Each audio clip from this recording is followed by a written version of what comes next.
May kadlaw natong tanan abi ninyo nakakuan kog balikta karon nga nasagmuyo gid si Senator Amy Marcos gumikan kay si Senate President Escudero wala mo pirma atong subpina, wala pud siya mo pirma sa contempt order bato kang Lakalinaw, Ambassador Lakalinaw. So nasagmuyo si Amy Marcos. Abi ninyo sa akong pagtan-aw lang gyud kini si Senator Amy do na gyud maayong tinguha. Lisod mang tuuhan natong mga Bisaya kay lagi na biktima nata. Murag di gyud kaayo ta makatuo niya pero ato pud siyang taga-agamay tsansa ba. Ato na pong obserbaran di gud ihurot atong bubo atong pagsali kay lisod na magug kaayo ron mo piyal og tao gumikan kay na disgrasya na manggudta. Pero kung atong abrihan ng atong mga mata nga mahinuplogon obserbaran gyud nato ba nga duna gyud siya maayong tinguha kay kung gani mabalik ang kanhi presidente ang hinigugma natong presidente sa pagpaningkamot niya lagmit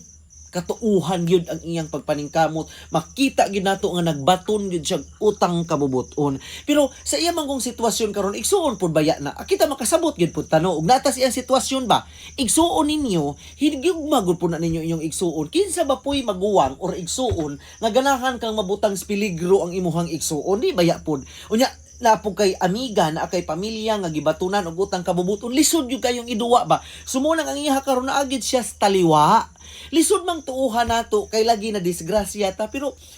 hangyo lang po nako ato lang bukhon po atong mata bawa man kumaingon nga salig na gyud ta ora-ora dayaw pod atong tagaan og tsansa jutay tsansa ba inana